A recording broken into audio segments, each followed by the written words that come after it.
हरिओम. भगवद्गीता बोध. अध्याय 15वा. पुरुषोत्तम योग. योगदास श्री जयगणेश जोशी यांनी केलेले निरूपण. ओम श्री परमात्मने नमः.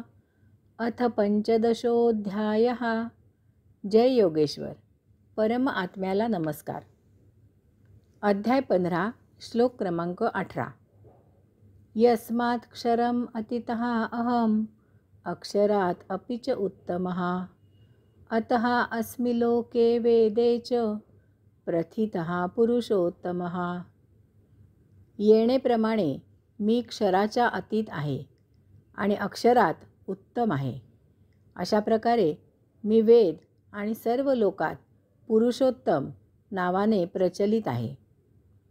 भगवंत श्री क्षर म्हणजे विनाशी, मर्त्य, जड वस्तू जगताच्या अतीत आहेत.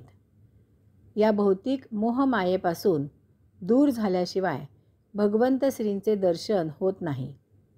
तसेच ते अक्षरात उत्तम आहेत. याचा अर्थ क्षरामध्ये त्यांचा अक्षर असा अंश आहे. तो या क्षराच्या भोगापवर्गतेमुळे झाकोळला जातो. क्षराच्या सहवासाने तो भौतिकात गुरफटून जातो. स्वतः जरी अपरिणामित राहत असला तरी तो भौतिक भोगाने झाकला जातो. हे आवरण जन्मोजन्मी मुक्ती मिळेपर्यंत तसेच राहते.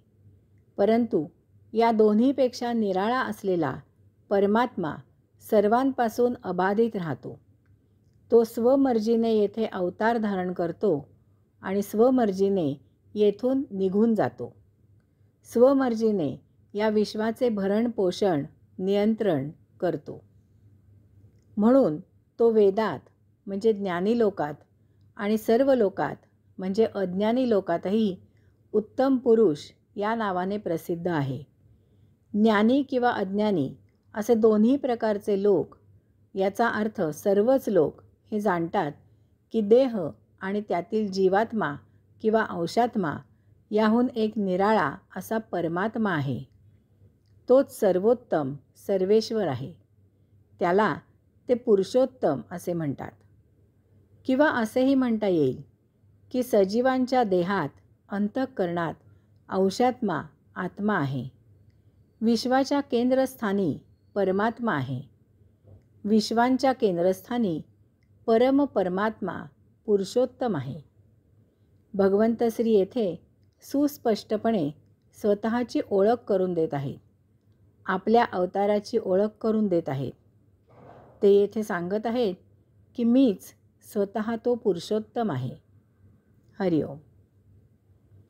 श्लोक क्रमांक 19.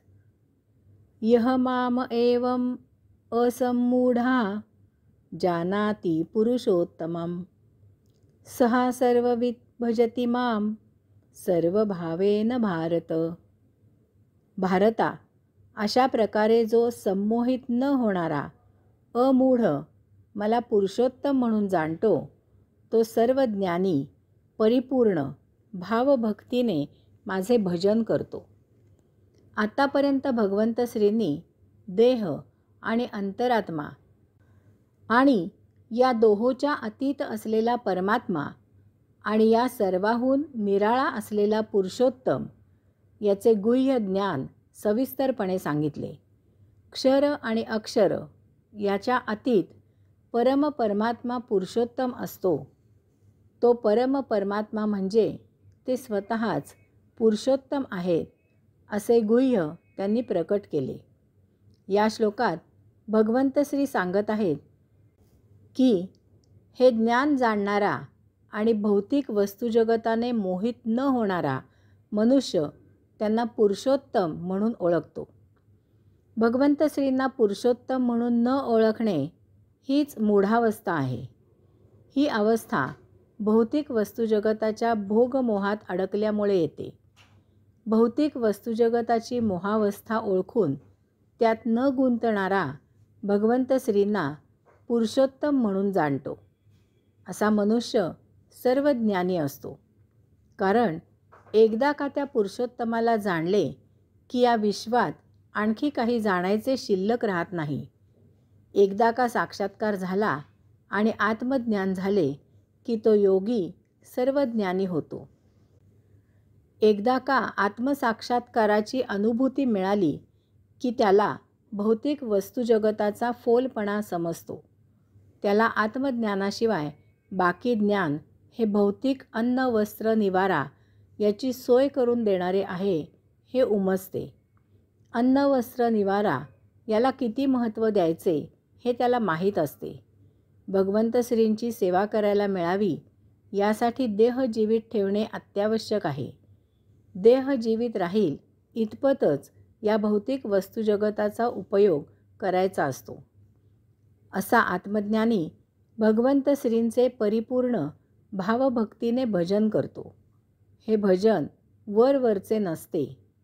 मुखाने हरिओम किंवा रामराम करत हाताने अधर्म करणारे अनेक असतात, किंवा सोपस्कार म्हणून ते मुखाने परमात्म्याचे नाव घेत असतात. मात्र नजर सर्वस्वी भौतिक वस्तुजगतात खिळलेली असते. परंतु साक्षात्कारी भगवंत श्रींसाठीच जगतो.